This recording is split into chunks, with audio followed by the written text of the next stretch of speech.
Olá, eu sou o Davi e está começando mais um quadro, o NASP 40 anos.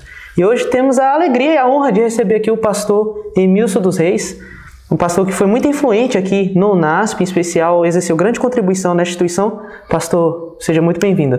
Um prazer tê-lo aqui conosco. Obrigado.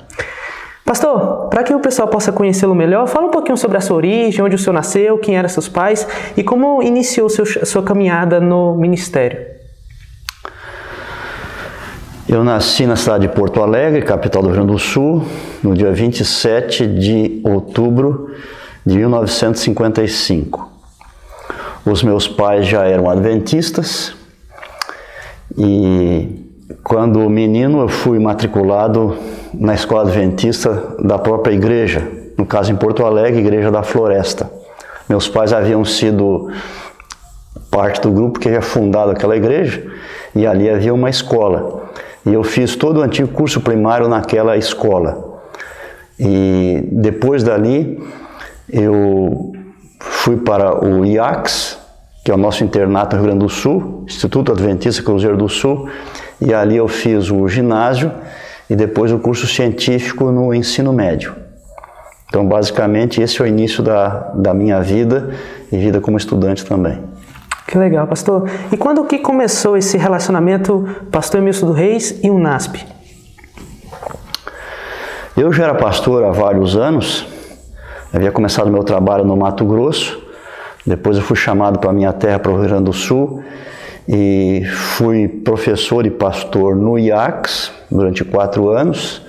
Além de pastor, eu lecionava ensino religioso para os alunos do ensino médio, eram 4 cursos que havia na época. E depois eu fui chamado para ser pastor da Igreja Central de Porto Alegre. Quando eu estava ali, fazia 1 ano e meio já, é que eu recebi o chamado do NASP, na época chamado IAE, para vir para São Paulo e ser professor de teologia. Que legal, pastor. E agora falando em especial do campus Engenheiro Coelho, quando foi a sua vinda para cá e qual foi o objetivo da sua vinda para cá?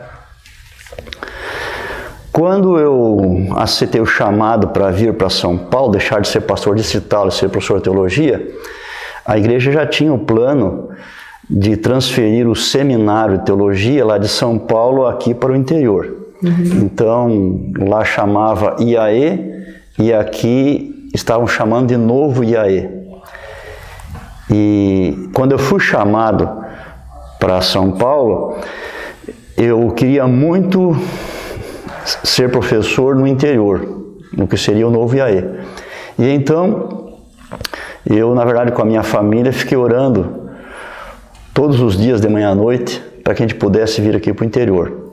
Na época aqui era muito rudimentar, era muito simples, muito longe de tudo. Não havia, por exemplo, asfalto nem dentro nem fora do colégio. Aqui é um lugar bem fim de mundo mesmo. E o pessoal do IAE não queria vir para cá. Mas eu tinha muita vontade de vir lecionar nesse campo aqui. E, inicialmente a igreja queria começar aqui, no novo IAE no caso, no ano de 1990. Mas atrasaram um pouco e foi começar somente em 1991. Mas eu queria tanto vir para cá que quando acabou o ano de 90 lá, ainda no próprio mês de dezembro eu já mudei para cá. Então, daí comecei meu trabalho em 91. E as aulas começaram aqui, aulas de teologia, no dia 13 de fevereiro de 1991. E havia somente aqui em curso superior o curso de teologia. Depois, no ano seguinte, vieram os outros cursos. Em 92 veio o curso de pedagogia e foram vindo aos poucos os demais cursos, né? Até temos todos esses que nós encontramos hoje aqui no nosso campus. Que legal, pastor. Foi um desafio, né? Imagina, foi um desafio. Tanto para o senhor como para a sua esposa. E, pastor, falando um pouquinho sobre como é que era o NASP, o senhor poderia falar para a gente quais eram os prédios ou os locais que haviam aqui na instituição nesse período? Estava tudo no começo. Então, a maioria dos prédios que temos hoje não havia nada, não havia nenhum tijolo. Nossa. Por exemplo, aqui ao lado, o prédio das faculdades, que é para ser o maior do nosso campus, não havia nada, nenhum tijolo aqui. Rapaz.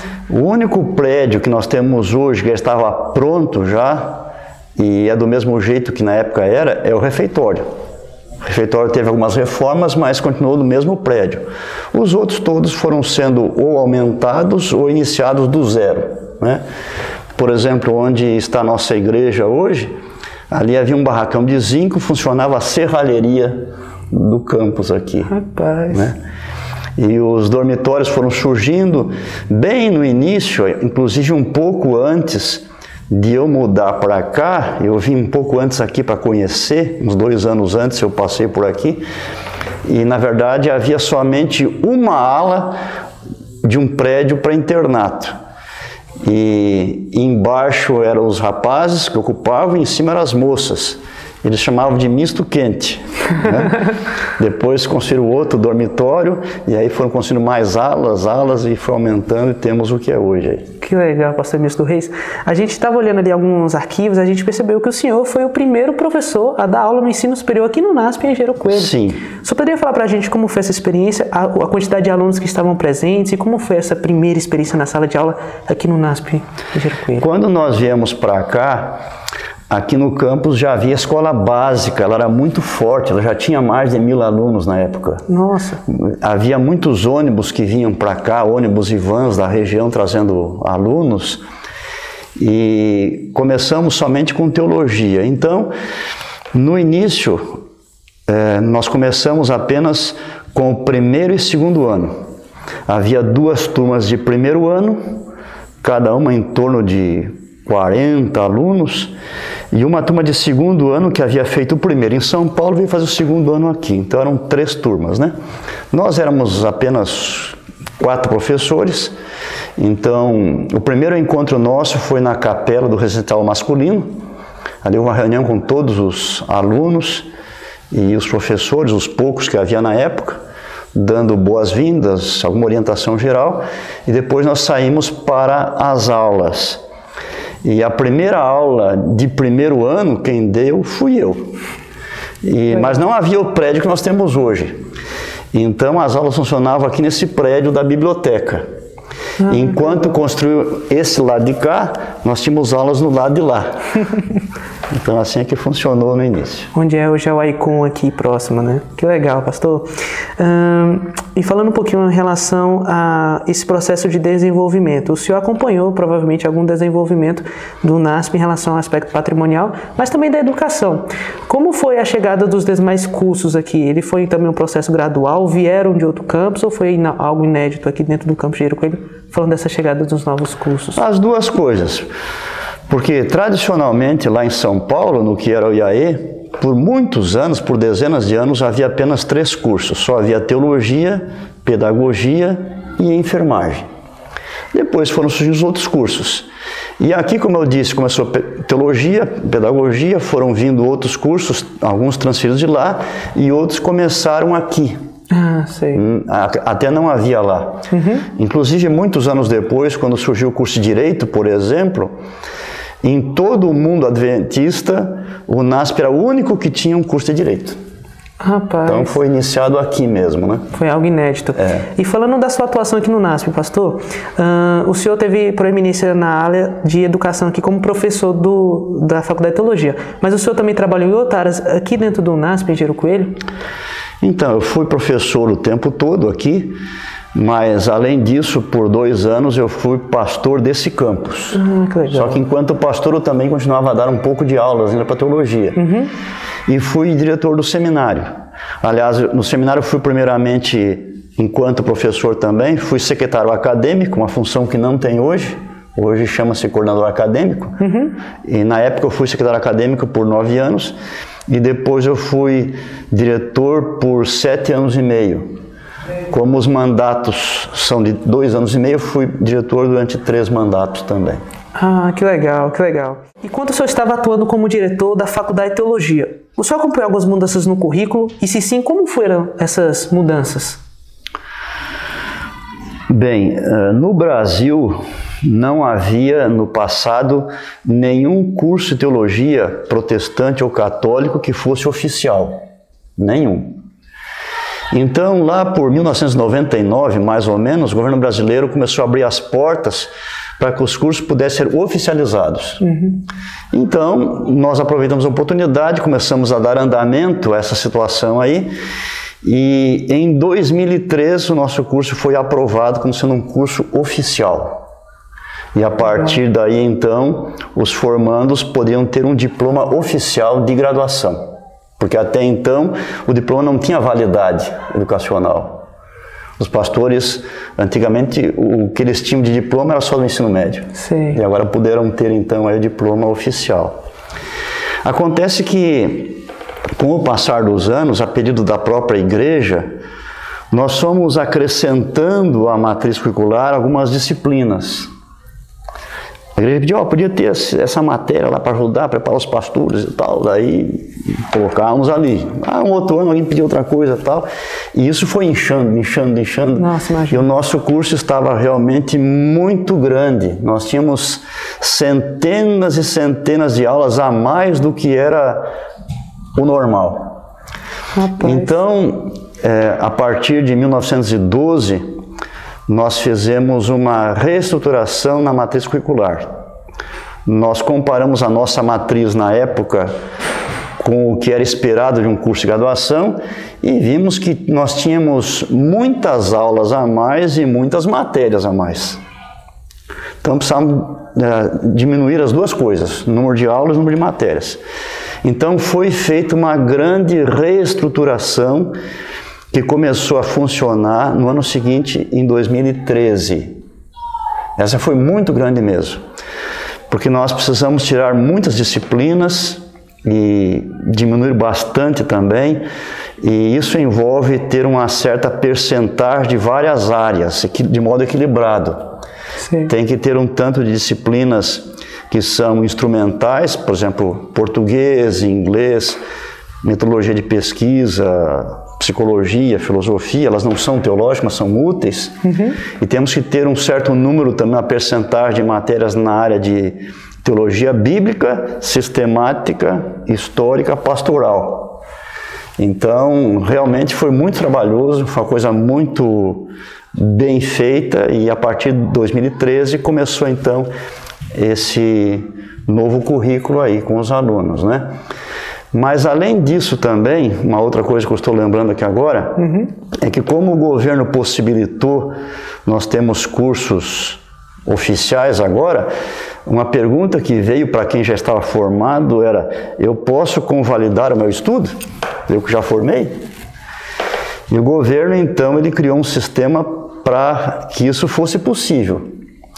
E nós abrimos aqui no UNASP também essa possibilidade. Foi feito um estudo e aí com o tempo os pastores começaram a vir aqui nas férias para cumprir com os requisitos que o governo exigia, e assim deu certo isso aí. Nós chegamos a ter aqui muitas centenas de pastores nas férias estudando, e no total cerca de 600 pastores que estavam na ativa puderam convalidar o seu estudo e receber então o diploma oficial também. Nossa, que legal, pastor. Muito legal essa iniciativa do NASP, né, em especial da Faculdade de Teologia, de poder trazer também esses pastores que já haviam formados, convalidar, né, eles com o ensino superior.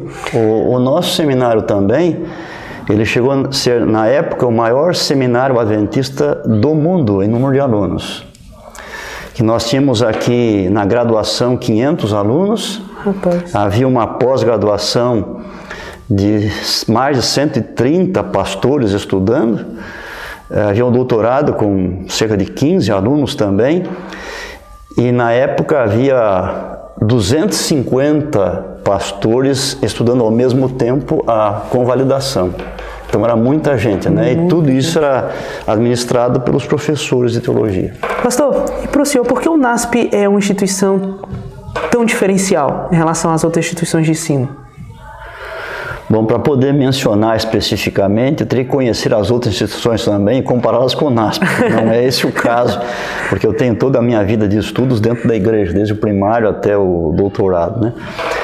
Mas, pelo que a gente percebe, observando, escutando, o diferencial do NASP é que aqui nós procuramos agradar a Deus e levar outros a agradarem a Deus também. Então, esse é o nosso diferencial. E a gente procura ajudar o aluno para que ele tenha uma cosmovisão que leve Deus em conta, leve a palavra de Deus em conta e forme a sua vida, o seu trabalho, o seu futuro baseado também nessas mesmas coisas. Pastor, dentro da experiência que o senhor viveu aqui no NASP, em Engenheiro Coelho, o que marca a história e a vida do senhor? Eu creio que a oportunidade de trabalhar aqui. Eu queria muito vir para cá, como mencionei, e eu acabei ficando muitos anos aqui. Na verdade, eu jubilei há 2 anos, eu trabalhei 44 anos como pastor e 31 deles foram aqui no UNASP, 13 em São Paulo e 28 nesse campus. Então eu tenho aqui, na verdade, tenho mais da metade da minha vida no UNASP, se eu contar aluno, professor, pastor, né? E eu pude, especialmente aqui, além de ter a minha formação no UNASP, de poder também contribuir com a igreja através do treinamento de pastores. E passaram por minhas mãos centenas, milhares de pastores. E eu pude colocar em prática o que eu conhecia, os dons que Deus me deu. Isso para mim é muito gratificante. Quando eu jubilei, eu podia morar em qualquer lugar que eu quisesse, mas eu escolhi morar aqui pertinho, porque eu gosto muito daqui. Como eu cheguei aqui no início, não havia quase nada, eu vi tudo crescer, o NASP, a região ao redor crescer, certo aspecto, com os que moraram aqui, ajudei a crescer também. Legal. Eu gosto muito daqui e, como mencionei, o NASP é importante para mim porque eu pude desenvolver aqui o meu trabalho e ajudar a muitas pessoas. E eu até de vez em quando fico pensando na eternidade, quando estivermos no céu, a gente sabe que nós vamos ali procurar uns aos outros, nos reconhecer uns aos outros, e nós vamos procurar as pessoas que nos ajudaram a conhecer o Evangelho, a estar no céu, né? E uma das minhas alegrias no céu vai ser, quem sabe, me encostar lá na árvore da vida e poder ver os que foram meus alunos, os pastores, centenas deles, recebendo pessoas, centenas, milhares, indo a eles e agradecendo a eles pelo trabalho que eles fizeram para conquistá-los para Cristo. E eu vou pensar assim, foi muito bom ter participado de tudo isso. Amém, pastor, que belíssimo mesmo. Pastor Emilson, nós estamos muito agradecidos de tê-lo aqui conosco e de ter aceitado o convite. Tenho certeza que essa entrevista, seus relatos, vai ser uma bênção a todos que acompanharem esse vídeo. Que Deus possa abençoar grandemente a sua vida, como já tem abençoado desde que era o seu ministério. Eu tenho certeza que o ministério sempre continua, apesar da gente jubilar, né? O ministério sempre continua à frente até a volta de Jesus. Vamos estar ativos e creio que o Senhor também estará nessas atividades. Que Deus possa abençoá-lo grandemente, viu? Obrigado pelo convite, espero que isso possa ajudar pessoas e possa honrar o nome de Deus. Amém.